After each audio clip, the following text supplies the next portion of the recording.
Merhaba arkadaşlar, örgü kanalıma hoş geldiniz. Kız bebeklerimiz için çok güzel ve kolay modelli bir bebek takımı yaptım. Bakın bu şekilde bolero hırka yaptım. Örgüden tığ işi ayakkabı yaptım. Saç bandı yaptım, bakın bu şekilde. Kolay bir saç bandı. Bu şekilde güzel askılı bir etek yaptım bakın. Bu eteğin altında giyilmek için de bakın bu şekilde tığ işi külot çalışması yaptım. Bu külotun bolero hırka, ayakkabı ve saç bantlarının anlatımlarını yaptım. YouTube kanalıma yükledim arkadaşlar. Siz de bunun gibi güzel bir takım yapmak isterseniz bunların olduğu YouTube linkini izlediğiniz bu videonun açıklama bölümüne ekliyorum. O linklere tıklayarak bunlar gibi güzel bir takım yapabilirsiniz. Biz bugün bu güzel askılı etek örgüsünü yapacağız. Etek örgüsüne bel örgüsünden zincir yaparak başlıyoruz. Ben bugün 6 aylık ölçüyle anlatıyorum bunu arkadaşlar. Sizin eliniz sıkıysa daha fazla zincir yapmanız gerekebilir. Bu zincir sayısı yapacak olduğunuz çocuğun büyüklüğüne göre istediğiniz kadar arttırabilirsiniz. Belini ölçerek zincir başlarsanız çok daha güzel olur arkadaşlar. Etek örgüsü de çok kolay bakın. Modelleri yapması çok kolay. Etek ucunda da aynı modeli yaptım. Beyaz renkli iplik ile devam ettim. İki renkli görünüm elde ettim bakın burada. Askılı yaptım. Askının uçlarına birer tane düğme yaptım bakın. Bu şekilde düğme biriti yaptım. Bunlara takıyorum. Bu askı uzunluğu da bebeğinizin büyüklüğüne göre daha fazla sayıda da yapabilirsiniz. Bu etek örgüsünde iplik olarak ben bugün bu ipliği kullandım. 100 gram iplikte 240 metre var arkadaşlar. Bu iplikten elinizde 2 adet iplik olsun. Sizin ipliğiniz daha ince iplikse 1,5 adet iplik yeterli olacaktır. Ben bugün bu renkleri kullanarak yaptım. Siz bu etek örgüsünü istediğiniz renk ve marka iplikleri kullanarak yapabilirsiniz. Tığ olarak 5 numara 3 milimetre tığ kullandım. Elimin sıklığına göre bu tığı kullandım. Yumuşak bir örgü elde ettim arkadaşlar. Sizin eliniz sıkıysa 3,5-4 milimetre tığları kullanmanızı tavsiye ederim. 2 düğme kullandığımı zaten söyledim. Ölçülerini videonun sonunda ölçüyorum. Tekrar ölçerek vakit geçirmek istemiyorum. İplik tığı hazırlayalım. Hep birlikte bu güzel etek örgüsüne başlayalım. Örgü kanalıma abone değilseniz abone olmayı unutmayın lütfen. Örgü kanalıma abone olmak ücretsiz. Örgü kanalıma ücretsiz abone olup orada bulunan zil şeklini dokunarak açık yaparsanız kanalıma video yüklediğim zaman ilk önce size bildirim gelir. Örgülerimden herkesten önce sizin haberiniz olur. İzlediğiniz videolarıma beğeni ve yorumlarınızı yaparsanız çok sevinirim arkadaşlar. Örgü kanalıma ücretsiz abone olup beğeni ve yorumlarını yapan bütün arkadaşlara ayrıca teşekkür ederim. Hepinize kolay gelsin. İyi çalışmalar.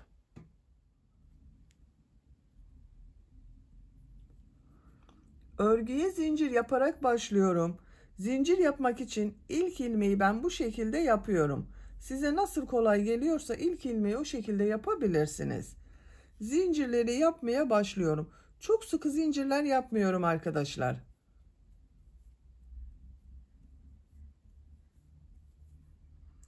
...85 zincir yapalım. 85 zinciri yaptım. Çok sıkı zincirler yapmadım arkadaşlar bakın. Esnek bir zincir oluştu böyle. 85 zincirin kaç santimetre olduğunu ölçüyorum.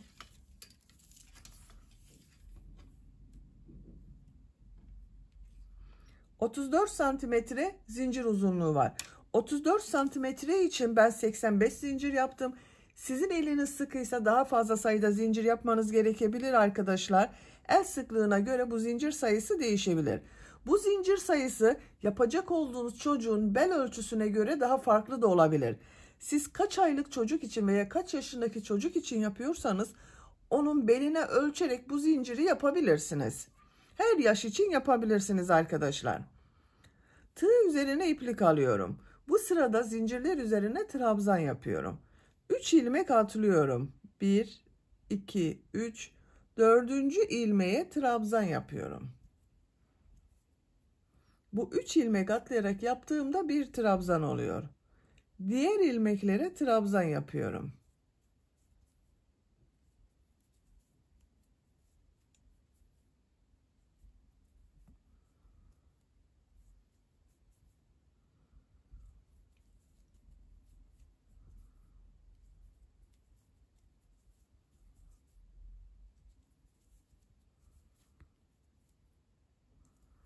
Sıra sonuna kadar devam edelim.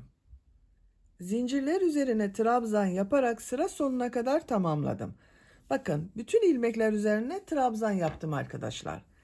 Kaç trabzan yaptığımı sayıyorum. 2, 4, 6, 8, 10, 12, 14, 16, 18, 20, 22, 24, 26, 28, 30, 32, 34, 36, 38, 40, 42, 44, 46, 48, 50, 52, 54, 56, 58, 60, 62, 64, 66, 68, 70, 72, 74, 76, 78, 80, 82. Bakın 3 ilmek atlayarak yaptığımda bir trabzan. Bir sıra üzerinde 82 trabzan var.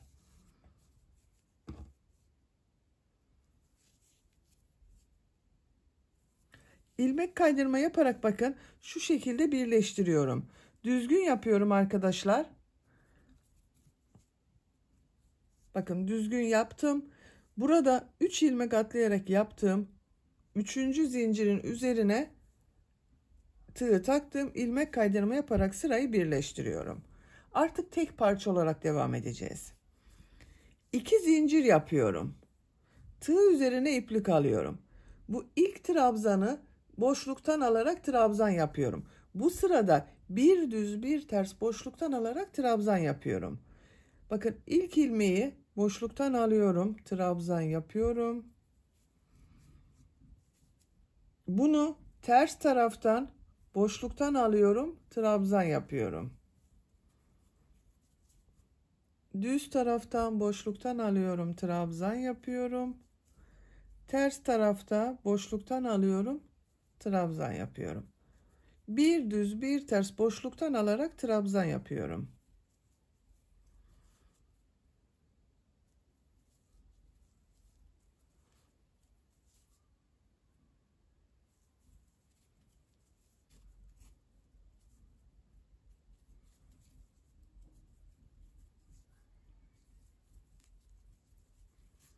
Bakın arkadaşlar bu şekilde bir görüntü oluşuyor. Burayı da birleştirelim. Bakın trabzan sırası yaptım. Bunu burada bulunan ipliğe bu ilmeğe tığı takıyorum. Bakın ipliği içinden çekiyorum. İlmek içinden tekrar iplik çekiyorum. Burayı sıkı yaptım bakın. Birleştirdim arkadaşlar. Artık orası ayrı değil bakın. Bir düz bir ters boşluktan alıp trabzan yaparak sıra sonuna kadar devam edelim. Sıra sonuna kadar bir düz bir ters boşluktan alarak trabzan yaptım. En son trabzanı bakın düz taraftan boşluktan alarak trabzan yaptım. Sıra başında da ilk trabzanı düz boşluktan alarak trabzan yaptım arkadaşlar. İlmek kaydırma yaparak bakın bu rayı birleştiriyorum. Bu 2 zincir yaptığımda ters tarafta görünen trabzan oldu. Bakın bu şekilde oldu. Bir düz bir ters boşluktan aldık, trabzan yaptık, esnek oldu bakın arkadaşlar. 3. sıradayım. 2 zincir yapıyorum. Tığ üzerine iplik alıyorum. Bu sırada bu yaptığım trabzanları hangi yönde görüyorsam o taraftan boşluktan alarak trabzan yapıyorum. İlk baktığım düz görüyorum. Düz taraftan boşluktan alıyorum, trabzan yapıyorum. Ters tarafta görüyorum. Ters taraftan boşluktan alıyorum, trabzan yapıyorum. Düz taraftan boşluktan alıyorum, trabzan yapıyorum. Ters tarafta boşluktan alıyorum, trabzan yapıyorum. Nasıl görüyorsak o şekilde boşluktan alarak trabzan yapıyoruz.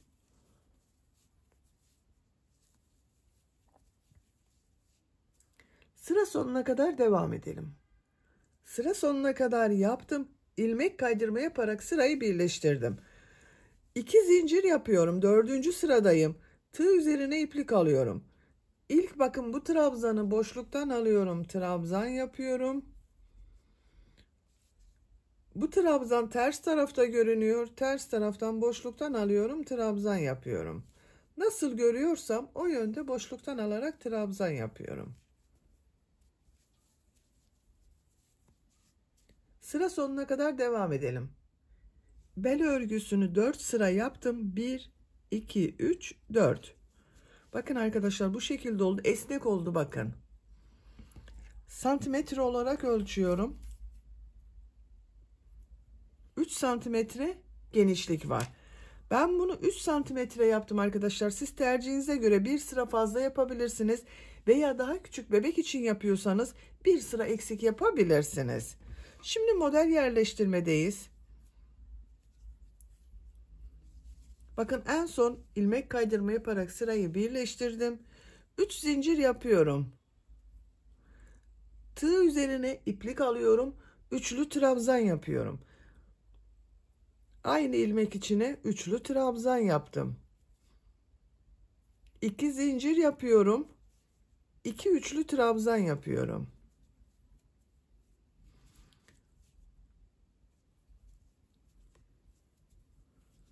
Bakın bu 3 zincir yaptığımda bir trabzan, 2 üçlü trabzan, 2 zincir, 2 üçlü trabzan oldu. Tığ üzerine iplik alıyorum. 2 ilmek atlıyorum. 3. ilmeğe 2 üçlü trabzan, 2 zincir, 2 üçlü trabzan yapıyorum. Üçlü trabzanı bilmeyen arkadaşlar için gösteriyorum arkadaşlar. Bakın tığ üzerine bir defa iplik alıyorum. İlmeğe tığ taktım. Bir iplik aldım. Tığ üzerinde 3 ilmek var. İplik alıyorum. Bir ilmekten çektim. Bakın 1. 2 ilmekten çektim. 2. Bir iplik alıyorum. 2 ilmekten çekiyorum. 3. Üçlü trabzan yapıyorum. 3 defa da çıkarıyorum bakın. 1, 2, 3. 2 zincir, 2 üçlü trabzan yapıyorum.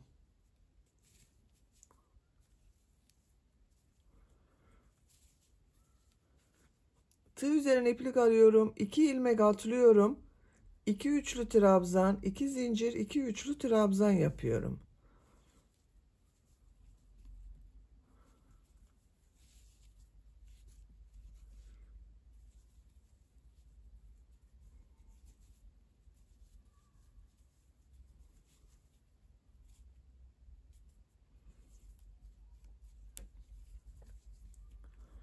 Bakın 3 modeli yaptım. Aralarda 2 ilmek atladım. Bu şekilde 2 ilmek atlayarak devam edebilirsiniz. Ama 2 ilmek atlayarak yaptığım zaman arkadaşlar modeller biraz seyrek oldu. Onun için bakın 2 defa 2 ilmek atladım. Tığ üzerine iplik alıyorum. Burada 1 ilmek atlayarak model yapıyorum. 1 ilmek atlıyorum. 2 üçlü trabzan, 2 zincir, 2 üçlü trabzan yapıyorum.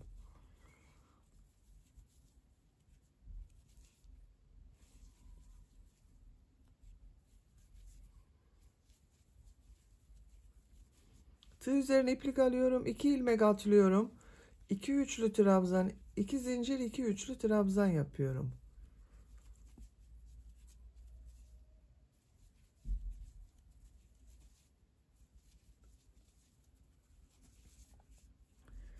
İki ilmek atlıyorum. 2 üçlü trabzan, 2 zincir, 2 üçlü trabzan yapıyorum.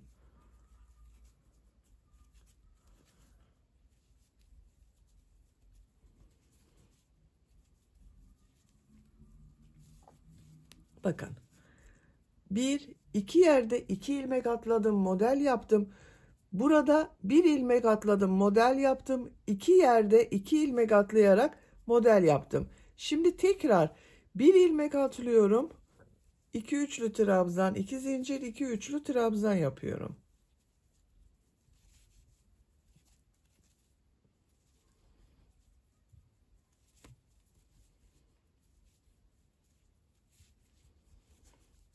İki ilmek atlıyorum. 2 üçlü trabzan, 2 zincir, 2 üçlü trabzan yapıyorum. Bakın arkadaşlar. 2 yerde 2 ilmek atlıyoruz. bir yerde bir ilmek atlıyorum. Dediğim gibi siz daha seyrek olsun istiyorsanız her yerde ikişer ilmek atlayabilirsiniz. Modellerin daha sık olmasını istiyorsanız da modeller arasında birer ilmek atlama yapabilirsiniz. Ben iki yerde iki ilmek, bir yerde bir ilmek atlayarak bu şekilde yaptım. Sıra sonuna kadar devam edelim. Modelleri yaparak sıra sonuna kadar tamamladım. Bakın arkadaşlar, bir sıra model sırası yaptım. Benim bu bir sıra üzerinde 30 model oldu arkadaşlar. 30 model var bir sıra üzerinde. Siz daha büyük yapacaksanız, daha büyük başladıysanız daha fazla model olur. Daha küçük yapmak istiyorsanız da daha az sayıda model olur arkadaşlar. Bakın son yaptığım modeli sıra başında yaptığım model ile ilmek kaydırma yaparak birleştiriyorum. Burada 3 zincir yaparak bir trabzan yaptım. Bunun son zincir üzerine tığ takıyorum. İplik aldım, içinden çekiyorum. Bakın ilmek kaydırma yaparak birleştirdim. İlmek kaydırma yaparak model ortasına geçiyorum. İkinci model sırasındayım. 3 zincir yapıyorum. Bir üçlü trabzan yapıyorum. 2 zincir yapıyorum. 2 üçlü trabzan yapıyorum.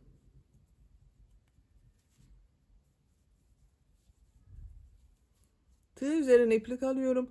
Bakın bu 2 zincirin üzerine 2 üçlü trabzan, 2 zincir, 2 üçlü trabzan yapıyorum.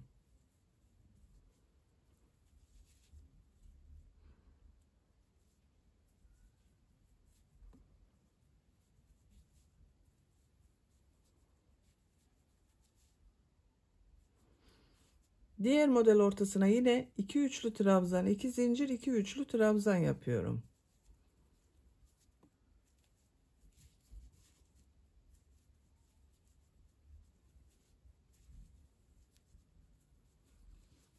Bakın bu şekilde arkadaşlar. Sıra sonuna kadar devam edelim. Modelleri yaparak sıra sonuna kadar tamamladım. Son modeli, bu ilk model ile ilmek kaydırma yaparak sırayı birleştiriyorum.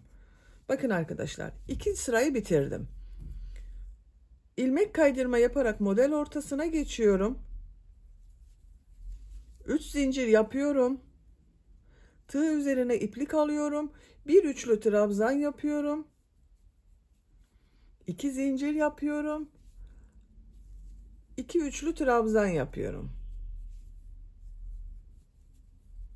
Model yine aynı şekilde devam ediyor bakın. Tığ üzerine iplik alıyorum. Diğer model üzerine de 2 üçlü trabzan, 2 zincir, 2 üçlü trabzan yapıyorum.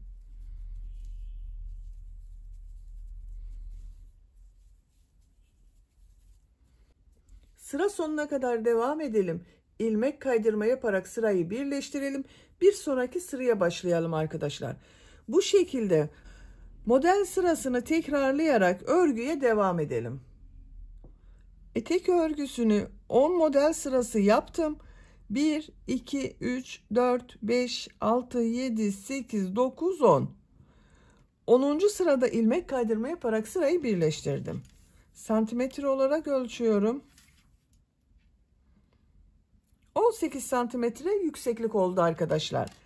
Siz biraz uzun olsun istiyorsanız 1-2 sıra devam edebilirsiniz. Şimdi 11. sıradayım. Burada farklı bir model yapıyorum. Bakın en son ilmek kaydırma yaparak sırayı birleştirdim. İlmek kaydırma yaparak model ortasına geçiyorum. 3 zincir yapıyorum. Tığ üzerine iplik alıyorum. Buraya 2 üçlü trabzan yapıyorum bakın.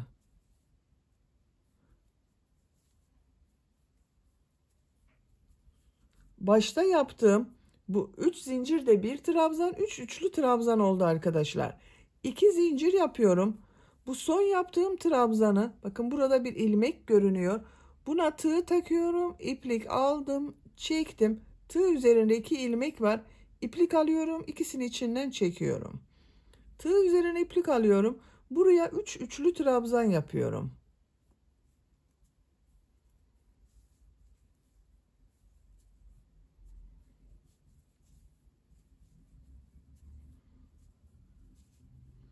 Tığ üzerine iplik alıyorum. Diğer model ortasına 3 üçlü trabzan yapıyorum.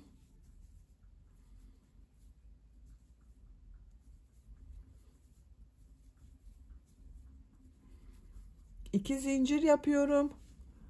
Bu son yaptığım trabzanın bakın buraya ilmeğe tığ takıyorum. Minik pıtırcık modeli yapıyorum. 3 üçlü trabzan yapıyorum.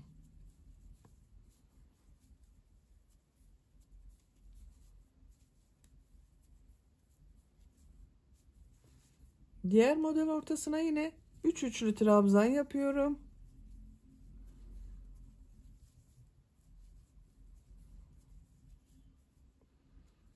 İki zincir yapıyorum. Minik pıtırcık modeli yapıyorum. 3 üçlü trabzan yapıyorum.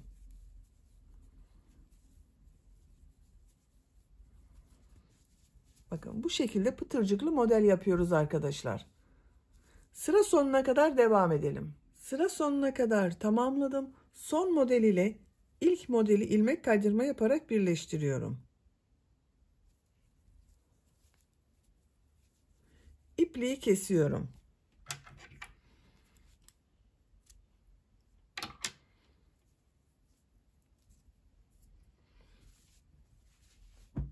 Bakın arkadaşlar bu şekilde oldu.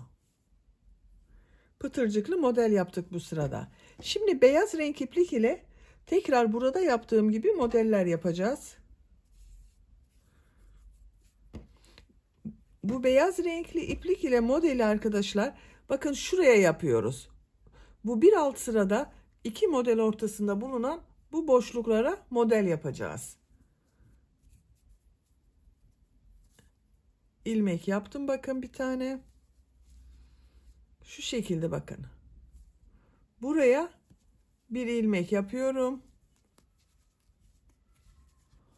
3 zincir yapıyorum. Bir üçlü trabzan yapıyorum. 2 üçlü trabzan, 2 zincir, 2 üçlü trabzan yapacağız. Bakın 2 üçlü trabzan oldu. 2 zincir yapıyorum. 2 üçlü trabzan yapıyorum.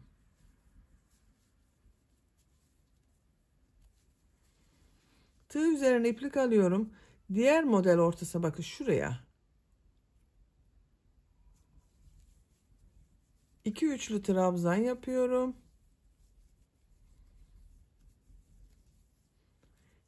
2 zincir yapıyorum. 2 üçlü trabzan yapıyorum.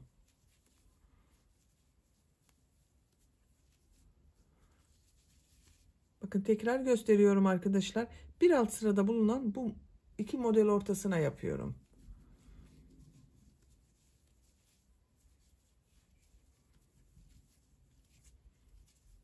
İki üçlü trabzan, 2 zincir, 2 üçlü trabzan yapıyoruz.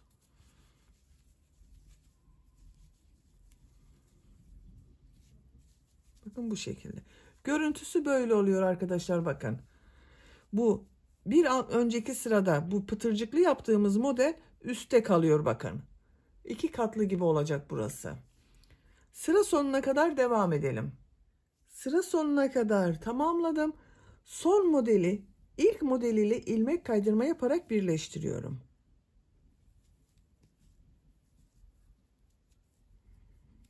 Bakın arkadaşlar bu şekilde oldu.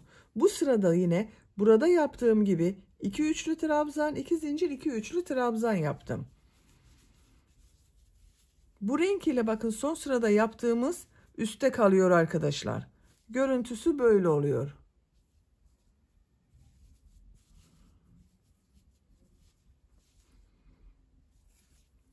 İlmek kaydırma yaparak model ortasına geçiyorum. 3 zincir yapıyorum. Tığ üzerine iplik alıyorum. Bir üçlü trabzan yapıyorum. 2 zincir yapıyorum. 2 üçlü trabzan yapıyorum. Diğer model ortasına yine 2 üçlü trabzan, 2 zincir, 2 üçlü trabzan yapıyorum.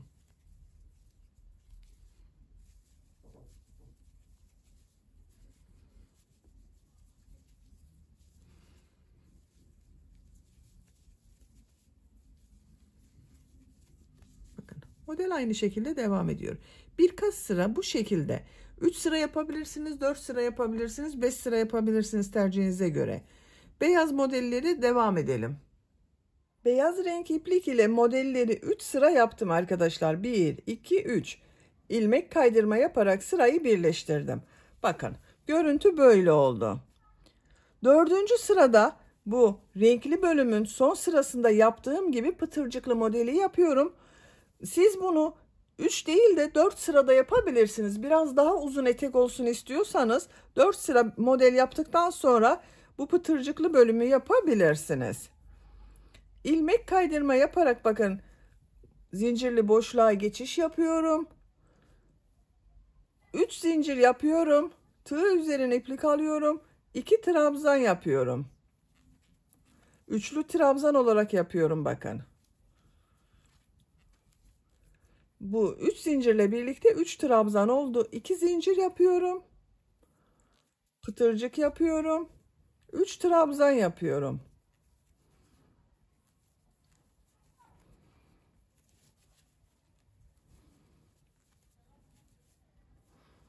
Diğer model ortasına 3 üçlü trabzan yapıyorum.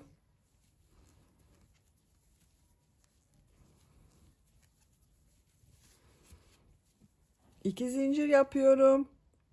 Pıtırcık modeli yapıyorum. 3 trabzan yapıyorum.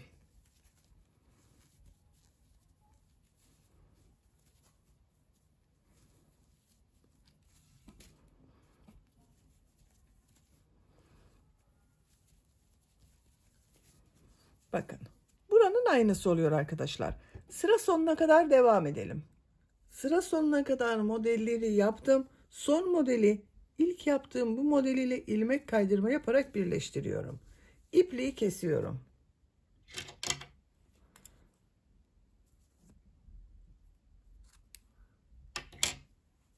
İlmek içinden çektim. Bakın arkadaşlar çok güzel bir etek oldu. Şimdi askılarını yapalım. Askılarını arka bölümden başlıyorum. Bakın bel örgüsünü yaptığım bu birleştirme yaptığım yer var. Buraya bir işaret yapıyorum. Bakın burada birleştirme yaptım arkadaşlar. 2 zincir yaparak. Bu renk iplik ile yapıyorum askısını. Bakın buradan 1, 2 kabarık görüntüyü atlıyorum. Bu kabarık görüntüden askıya başlıyorum.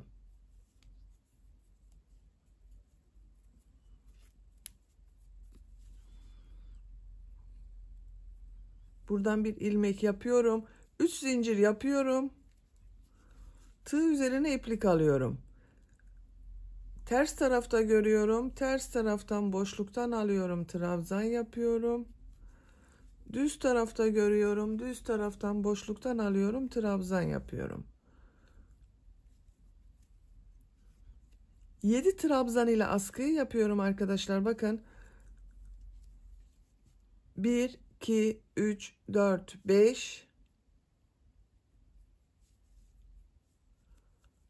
6, 7. 1, 2, 3, 4 kabarık görüntüyle askıya yapıyorum. Bakın şuradan 1, 2 kabarık görüntüyü atladım. Askıyı başladım. 3 zincir yapıyorum. Örgüyü çeviriyorum.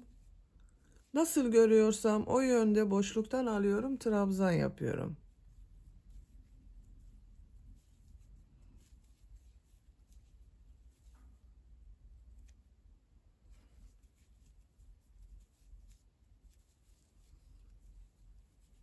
Bakın 3 zincir yaparak yaptığım bir trabzan vardı. Bunu da boşluktan alıyorum. Trabzan yapıyorum. 3 zincir yapıyorum. Örgüyü çeviriyorum.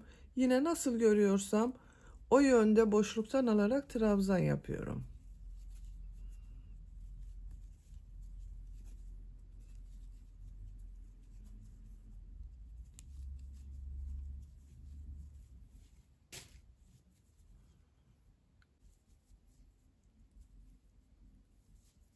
Bakın arkadaşlar. Bu 7 trabzan ile bu askının örgüsü devam edecek. Şimdi diğer askıyı da başlayalım. 2 askının örgüsünü birlikte yaparız. Bu askıya bakın bu işaret yaptığım buradan sonra 1, 2, 3, 4 trabzandan sonra 5. trabzana başladım. Buradan da aynısı olacak. 1, 2, 3, 4, 5. Burada askının ucu gelecek arkadaşlar. Burada 7 trabzan yaptım. Buradan sayıyorum bakın. 1, 2, 3, 4, 5, 6, 7.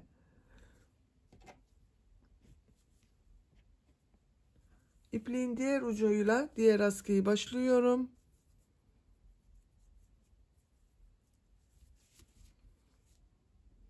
Buradan bir ilmek yapıyorum. Üst zincir yapıyorum. Ters tarafta görüyorum. Ters taraftan boşluktan alıyorum. Trabzan yapıyorum. Düz tarafta görüyorum. Düz taraftan boşluktan alıyorum. Trabzan yapıyorum.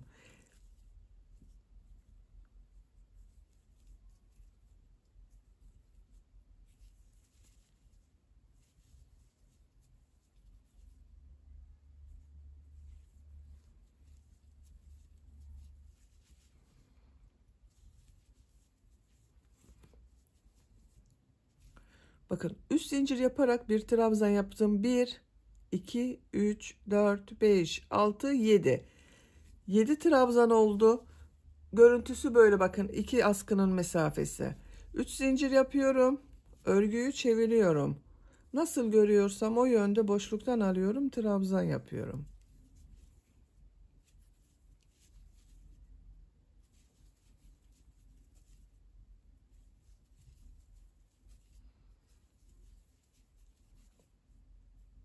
En son trabzan yapıyorum. Üst zincir yapıyorum. Örgüyü çeviriyorum.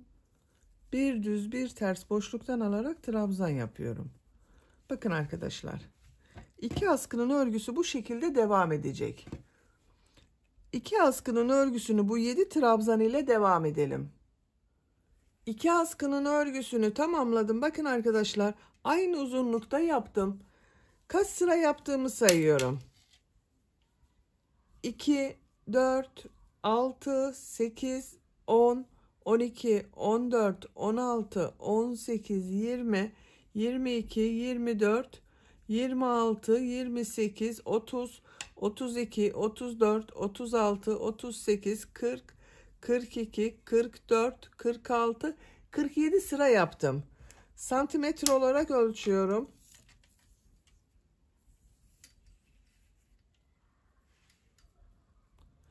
37 santimetre askı uzunluğu var arkadaşlar. Benim yapacağım ölçü için yeterli. Siz birkaç sıra fazla yapabilirsiniz. Bu düğmeyi de benim yaptığım gibi bakın, bu 1, 2, 3. sıraya diktim. Siz bunu 6. 7. sıraya dikebilirsiniz. Bebeğiniz boyu uzadıkça bunu daha uca alabilirsiniz arkadaşlar. Şimdi bu düğmeleri takacağımız düğme biritlerini yapmak istiyorum. Düğme biritlerini ön bölüme yapıyorum. Bakın, askıları arka bölümden başladım. Bu ön bölüme de düğme biritlerini yapıyorum. Ön ortayı buluyorum. Bakın, ben işaret yaptım. Arka orta burasıydı. Şu şekilde katlıyorum. Tam ortaya bir işaret yapıyorum. Bakın burası. Bakın orta noktası burası. Şu şekilde sayarak da yapabilirsiniz arkadaşlar. Bakın, askıdan sonra sayabilirsiniz. Her iki tarafı, orta noktayı bulabilirsiniz. Şimdi düğme biritlerini yapıyoruz.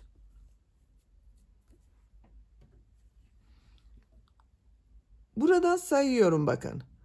1, 2, 3, 4, 5, 6, 7, 8. ilmekten iplik bağlıyorum.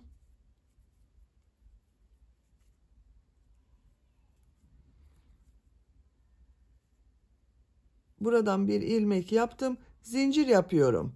1, 2, 3, 4, 5, 6, 7 zincir yapıyorum. Bakın, bir ilmek atlıyorum. İkinci ilmeğe ilmek kaydırma yaparak birleştiriyorum. Siz bunu dikecek olduğunuz düğmenin büyüklüğüne göre daha fazla da zincir yapabilirsiniz. Bakın, ben bu düğmenin geçeceği kadar yaptım arkadaşlar. Üzerinden sık iğneler şeklinde biritler yapıyorum bakın.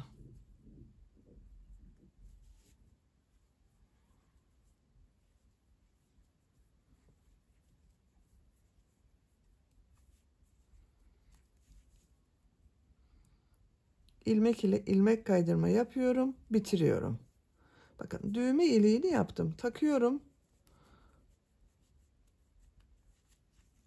Bakın arkadaşlar, bu şekilde.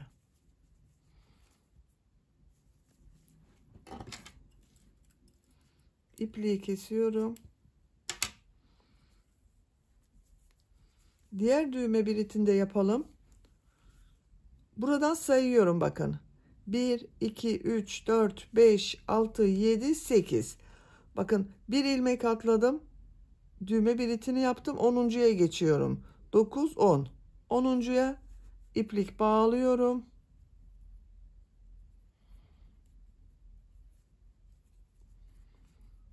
İlmek yapıyorum. Zincir yapıyorum. Bunda kaç zincir yaptıysak buraya da aynı yapıyorum. 1, 2, 3, 4, 5, 6, 7 zincir yapıyorum. Bir ilmek atlıyorum. Geriye bakın. İlmek kaydırma yaparak birleştiriyorum.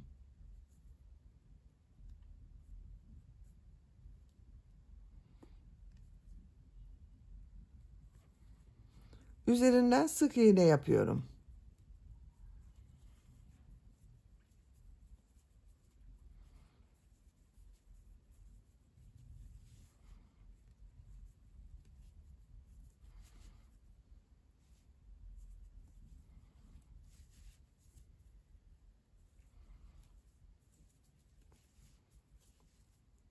Bu ilmek ile ilmek kaydırma yapıyorum, bitiriyorum arkadaşlar.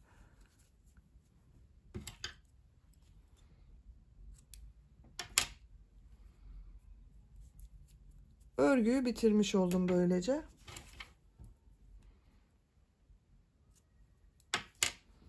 İplik uçlarında bakın şu şekilde ilmekler arasından kaybediyorum.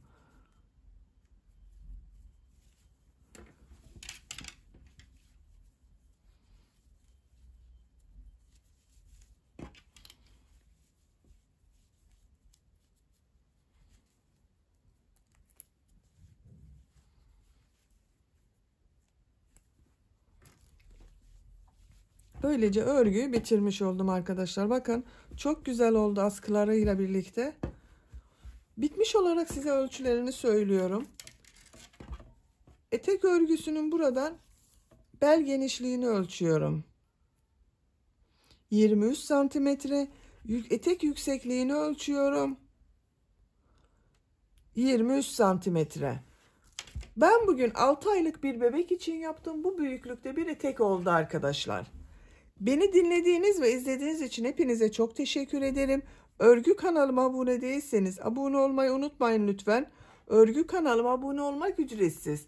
Örgü kanalıma ücretsiz abone olup orada bulunan zil şeklini dokunarak açık yaparsanız kanalıma video yüklediğim zaman ilk önce size bildirim gelir. Örgülerimden herkesten önce sizin haberiniz olur. İzlediğiniz videolarıma beğeni ve yorumlarınızı yaparsanız çok sevinirim arkadaşlar. Örgü kanalıma ücretsiz abone olup beğeni ve yorumlarıyla destek olan bütün arkadaşlara ayrıca teşekkür ederim. Sizlerle yeni örgülerde görüşmek dileğiyle. Hoşça kalın, sevgiyle kalın.